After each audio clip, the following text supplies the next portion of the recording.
there, welcome to Subpar Stitches. My name is Hillary and this is my Flosstube channel.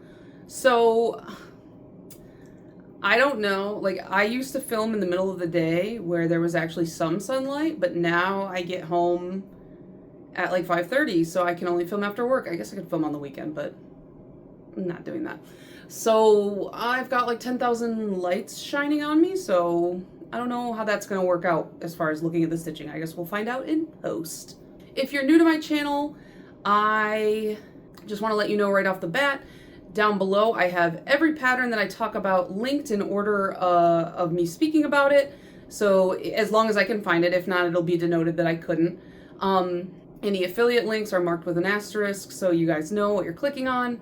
I also timestamp the whole video, so if there's a part you're not interested in or there's a part you really want to skip to, you can do that. But I typically lay out my videos. I just started a new segment, shoutouts, and then FOs and FFOs, or finished objects and fully finished objects. Then I do my new starts, my whips, other crafts, haul, and plans. So that is the layout of today's video. So let's hop right into my shoutouts. So last time was my first like official shoutout segment, and I was like, I shouted out Spicy Selena Crafts, and I was like, yeah, I don't know her, I've never met her, never talked to her, but she seems cool, blah, blah, blah. Guess what? I have met her. I have talked to her, which I guess means that I do know her. Oopsie.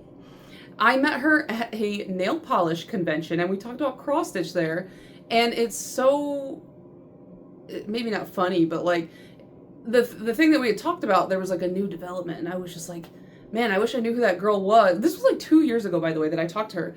And then like the other day, I was like, man, I wish I knew who that girl was so that I could tell her about this. And then the next day, Selena commented on my video and was like, actually, we did meet. And I was like, oh my God. To be fair to me, which isn't much, terrible with names and faces and every memory I've ever had. So, sorry, Selena, you were cool, and I always thought you were cool. Did not make that connection. For my shout out this week, I swear we've never met and we've never talked, okay? If he comes into my comments and was like, actually we've met, yeah, I'm gonna discontinue the whole segment. But I wanted to shout out Eli of Thick Threads. I have been really loving his channel lately. He is a stitcher who I feel like he said he works in, I don't know if it's a museum or artifact preservation or if I'm just making that up in my head. Could be, that happens. But he's very chill, very calming to watch. He has a very like level, calm voice. And I am not a level, calm person. So it's nice to have something like that on to just chill me out. I save his videos for like really stressful days at work, and they just put me in a better mood. He's just really grounding. And I also I like his channel name. It's like Thick with a C, like THIC, Thick Threads. I think that's really funny. And he's got like, I don't know if it was on his Instagram or his YouTube, but the icon is like a really fat Yoshi. And I just thought that was really funny. But he seems to really like stitching bear patterns, and he uses a lot of really fun fabrics, and his stitching is really interesting, and I like hearing what he has to talk about like in his life and stuff. So highly recommend you guys check him out. I will have him linked down below. Also, I just really like the name Eli. I think it's like a really cute, sweet name, so he seems like a cute, sweet guy. As far as FOs and FFOs, none. My pile of stuff to finish is still there, still a pile. Haven't gotten to any of it. I had plans to last weekend, but then I think I had a child's birthday party to go to last weekend, and then another child at the birthday party beat me up, and he bullied me for having holes in my socks, which, fair, but then he would not give me money to buy new socks, so I literally got bullied by a 3-year-old into buying new socks. Can you believe that? But yeah, so I didn't have a ton of time last weekend, so I used what time I did have to stitch. And then like on Sunday, I was like, oh my God, my apartment's a mess. And I like cleaned the whole thing except for my office still. I need like a solid Thanksgiving weekend to just clean this office so that I can get all of this organized. It's like vaguely organized. I keep saying this, but there's some fine touches that need to go into it and things that need to be moved. And by that, I mean, I threw a bunch of stuff into the drawers in the vague space where I want it, but I haven't actually organized it. So did not have time for finished objects or fully finished objects. Oh wait, I do have one finished object. I'm a liar. So last video I had I was telling you guys that I was going to start 90s Yeti by Rebel Italy. And I ended up, once I had finished filming, I went out and I started to stitch this piece, and I ended up doing it all in one go because I didn't realize it was like that small. I think it was only like 800 stitches or something. It was 870 stitches. So I was kind of waffling on whether or not I should stitch the text. In the end, I did. And so I stitched this on 18 count white Aida with the DMC. This is what it looks like. It says, "In the end, the Yeti is going to eat us all." And I had always wondered, because I played this game a ton when I was a kid on our old computer. It's called Ski Free. I was always so mad as a kid because I could not beat the game. I Googled it after I finished stitching this. You cannot beat that game. It's actually, the Yeti does, in fact, eat you every time. It's inevitable. You can't escape him. So, yeah. I don't know if I'm going to turn this into a Christmas ornament or give it to my dad. I haven't decided yet, but it missed the pile, but the spirit was there. So that takes me into new starts, and I usually have at least 2 new starts in between every video because I'm doing 1 start a week for the year of 2025. Don't ask me why. It's a choice that I made for myself, and I'm sticking to it. I'm almost to the end, and then next year I'll have a ton of finishes. So my new start this past weekend was Forest Houses Beavers by Owl Forest Embroidery. And here is what the pattern looks like. I'm obsessed with Owl Forest. I'm stitching this off of a paper pattern, which is a bit more challenging because I like to make a working copy, but the paper patterns for these are huge. So it's like hard to get like a proper copy. I think I need to go to a store and just copy it. I'm stitching this on 32 count Lichen by Picture This Plus, and I'm using the Owl Forest threads. And I think Owl Forest has to be one of, if not my favorite designer, because I find that I can just plug away, especially when I'm using their threads, I can just plug away and just get a ton of progress. I didn't get as much progress on this one as I did the raccoon. I started raccoons. So I don't think I got as much progress on this one as I did on raccoons, but I still got a pretty decent amount. The brown was just, there's like 3 different browns in here, and it was kind of hard to finagle all that off of my crappy copy of the paper pattern. But I did bring over to the duck because I wanted to stitch that duck. And then I got all the way, so like this is the full width of the pattern. And I have a whole nother half of this. This is a nice neutral fabric that I could use for a lot. I'm typically averse. I don't just buy neutrals for stash. So it's good to have a bunch of these patterns that I bought neutrals specifically for, having little offcuts that I can use. But I'm using the DMC's overdyed from Owl Forest for this one, and they are really pretty. I just love the way the Owl Forests work up. So now we're into whips, and right now the biggest focus piece that I'm working on is Pokemon by Lord Libidin, and this is what it will look like when it's done. I'm stitching this on 18 count white Kato Aida, which the Aida is not my favorite because it came sealed in a package, but the Aida was dirty. I've talked about this before. I tried washing it. It was a pain, but then I realized it's full coverage, so I'll just stitch over the dirtiness. I don't care at this point.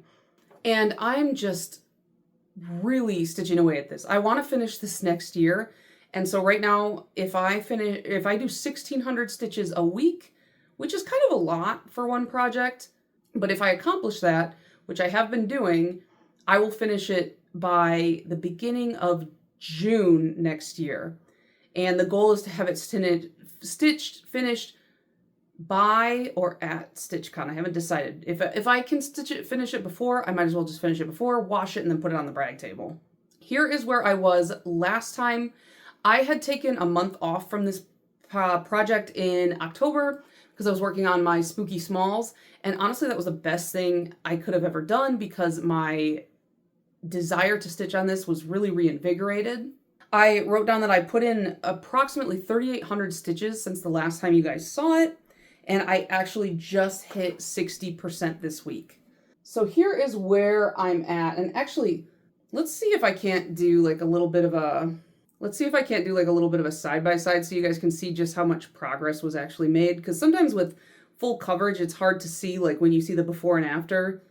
But I did like most of this red over here. I came in and I filled in a lot of like the little like confetti stitches that I didn't have going in there. I did a lot of the black, and once I get a lot more of this area filled in, I think I will just move the hoop down so that I can cut off some of this. I want to get to the bottom and then be able to cut off some of this excess fabric that is heavily rolled up at the bottom. I'm really, really loving this. I feel like I've made so much more progress than in past years. In past years, I just kind of fell flat because I wasn't in my groove. But now that I've got this hoop and I've got kind of like my method, I feel capable. I feel like I can finish this, because this week I think I did like 1,800 stitches this week and last week.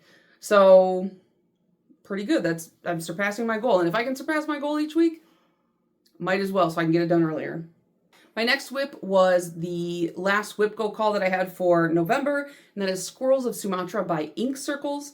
I'm doing this on a 32 count golden hour even weave by Hand Dyed by Rolanda. My whip go call was for 4,000 stitches on this. And at the beginning, I was like really plugging away, really getting those stitches. And then I was bringing it to work with me and working on it there every day. But then they fired somebody on my team. And between that, a lot of stuff happening with my own accounts at work, and also it being freezing in my office to the point where my hands were cramping up, my progress really, really slowed. And then yesterday I kind of like forced myself to stitch through the pain, and that set me up so that today I was able to finish the 4,000 stitches, but also get a little bit more. So I think I got 41 or 4,200 stitches total for the month, and I like just took it out of the hoop. So my goal was to get all the way over last time, because I was like stitching these like sprouted kind of floral pieces here. And I just wanted to at least get all the way over so I could see where that border ended. And then I said I was going to come over to the side and start working on getting the border all the way down. And then today I managed to pull the border all the way down and get it to the bottommost point. And then I was like, I'm sick of this. I'm going to play games on my phone for the rest of the day. So that's what I did. But you can really see this stitch is just under 30,000 stitches. I think it's like 29,000. It's a pretty good size. So I'm really liking it. I'm using a floss from Hand Dyed by Rolanda that up close you can see it's like kind of this winey red to almost like a deep navy bluish black. And it is called Black Rose, I think. Yeah, Black Rose. So I bought two 50-yard skeins of it. So the first skein is, it's almost gone. As long as I can get to at least 50% with the rest of this, which I think I can, then we'll have no problem. But like I said, I just hit the 33 or 34% mark on this one. But it's going to go away probably for the rest of the year. I've got other stuff that I want to work on, and then next year I'll probably get around to doing more. But this is a nice one just because it's a little bit more elaborate with the motifs, but you're also only using one color, so it's been fun. And then I only have one other whip that I worked on, and I didn't get too much into this, but this is Death by Cross Stitch by Long Dog Samplers. I'm stitching this on a 32 count Majesty by Laura's Fabrics, and then I'm pretty sure this is like color and cotton. You guys, this Erin from Hathaway Stitchers gave me this like massive thing of this white, I think it was like a mist dye that she bought, and then she was like, I don't know why I bought that. And I had needed like a white in abundance when I was at StitchCon, so she just was like, here you go. So it'll be more than enough, I think, to stitch this. I only had 300 stitches on it to start, which when you look at this, I feel like it does not look like 300 stitches. Like, that's crazy. But that was 300 stitches.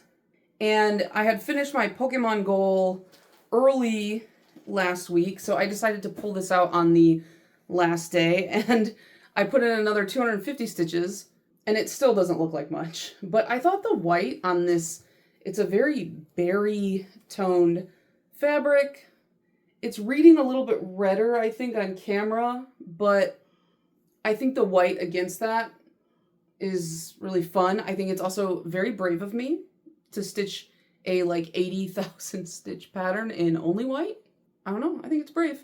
But I bought this huge cut when I went to a cross stitch store on my way to StitchCon this year, and I was like, I need to stitch something cool on it. So Death by Cross Stitch it was, and I don't know how much is gonna cover. I don't know how much of this will be left, but it was a really pretty fabric, and I needed something epic to stitch on it. So not too much progress. This is one that it's not like a immediate must. I've got other big projects that I should be working on, but I think it's going to turn out cool. It's got a lot of border. Long Dog Jules, I think is her name, the designer. She loves a border. So that was all my stitching, kind of short and sweet because I've been putting a lot of time into fewer projects right now just because Pokemon, it's like really taking my attention. But once I finish out this year's WIPGO, I'm not going to do WIPGO next year. I have like other plans, so I'll be able to touch a lot more projects again. So I have like another craft I wanted to show you guys. This is something I did with my sister like 2 weekends ago. There's this place in Troy, Michigan, I think, called 2 DIY Studios. And they have a bunch of different crafts you can do. They had like candle making, they have rug tufting, pottery type painting and stuff, but they have, I don't know what the English word is for it. I'm only familiar with this because of Japan, but it's called dekoden. And it's like deco from like decoration and den from denwa, which means phone. And if you've ever seen those like crazy fun colorful Japanese phone cases where it looks like there's like icing and a bunch of like cutesy decorations on there, charms and stuff, that's what we did. But you didn't just have to do a phone case. Like they had picture frames and all kinds of stuff. And my sister, she did a phone case because she has an iPhone, but I have a Samsung, so they didn't really have a phone case for me. So I made a license plate cover, and I'm like not good at it yet, but I definitely want to go back and do it again. But they had so many cute charms. So like I did a kind of rainbow gradient here. It's like, it just wants to focus on my face and not the charms. But yeah, we had a blast. We were there for like 2 hours doing this. And then I brought it home and I showed my husband and he was like, you can't put that on the truck. Cause I drive a big Chevy Silverado. It was my dad's work truck and I bought it from him. And I thought he was like being like weird and embarrassed about it. And he's not usually like that. He likes all my cutesy stuff. And I was like, but Rob, I made it to put on the truck. And he goes, no, it'll get ruined. You have to save it. And I'm like, he's like worried about the charms. So I was like, I'll just go back and make another one. But he can't, if it's cute, he gives it a personality. So I don't know, but really fun. I think this will be really funny on my big stupid truck. I'm going to wait until after winter though. And I'm going to spray it with like a weathering spray. And because in Michigan, like the salt on the roads just destroys everything. So I figure it'll give it the most longevity if I wait till after the snow and the salt and all that. So now I have just a little bit of haul.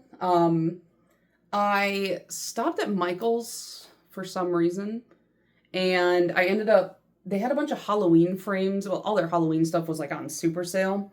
So I picked up a few, because like these were originally, I think, $25 a piece, and they were brought down to $7. And so I just thought some of these would work really well to have in my frame stash. So this one is just like a gold oval. I feel like this could be used in a lot of stuff. There's a couple that are like a little bit more, definitely need something spooky in them. Like this one, for example. I don't know why they have all these creepy children pictures in there, but it's like a big raven or something. This one had a couple little nicks in it. You can see where like the white plastic is showing through, but that would be very easy to paint over. And it, for $7, like for a frame that looks like this, I thought that was pretty good. This is another one that I felt like could be used in more like general pieces. Doesn't have to necessarily be spooky. It's like a white kind of ornate thing. And then this one I kind of went back and forth on. I almost didn't get it just because I thought the bat on the top was a little bit cheesy looking. But I feel like I could find something that would go in there eventually. And I like the kind of archway look to it. So I got all of these frames for like less than $30. And then I I made a donation for the Spellbound Stitches charity bookmark box that you had to do a donation of a minimum of $15 to one of the charities that they selected. I think if you can still do it, I'll link it down below.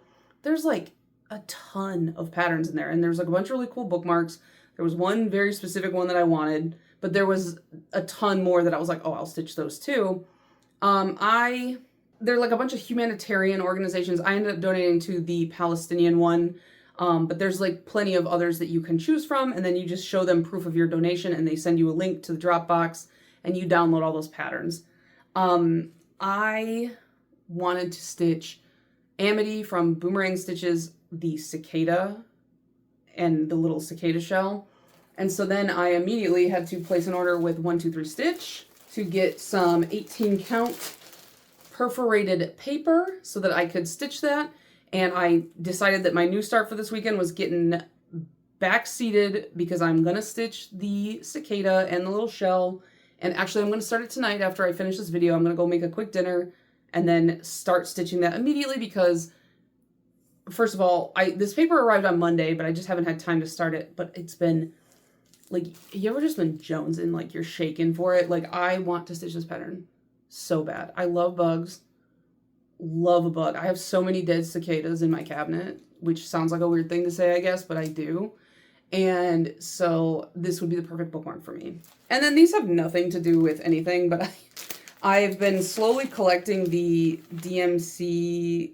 I have like every DMC in the main line. I ran out of 3804, so I just threw one of those in there. But I don't have I have all the Coloris, but I don't have all the variations yet. And I have the Pip and Chip bobbins for them. So I was like, I need to get these because I heard variegated threads were getting discontinued from DMC, but I don't know if variations are a part of those. So I was like, I need to get them now before it's too late. But I'll just show them to you real quick. This is 4025, 4010, which is kind of like more periwinkle. It's getting kind of blown out by the light. 4022, which is this fun aqua blue. 4065, which is kind of like it almost reminds me of like a prim kind of spring color. 4030, which is like aqua and teal. 4040, which is like a lighter green. 4017, which is a very pale blue. 4060, which is like a light green to yellow. And then I got 4050, which is a really fun kind of like more neon-y to dark green. And that was all my haul. So I guess that brings us right into plans. So the first thing is I'm kind of debating, I don't know if I should do this, but Spicy Selena Crafts had said, she was like, oh, your spooky smalls for October made me think I should do like 12 little like Christmas ornament smalls for December. And I was like, I kind of want to do that too. Should I do that? I don't know. Maybe I'll do that for my 12 by 12 this year if I do a 12 by 12. Like I said, originally I was going to start arranging the sewing kit, but that's getting bumped and I'm starting Amity's bookmark because it's a must. This weekend I'm going to a craft show, so maybe I can find some cool stuff. Mostly I'm just going because I don't think it's just crafts, it's like other stuff too, but there's a nail polish brand that I've been wanting to try that is local to me called Snacker Lacquer, and they're new this year. And I saw on her Instagram that she's going to be there.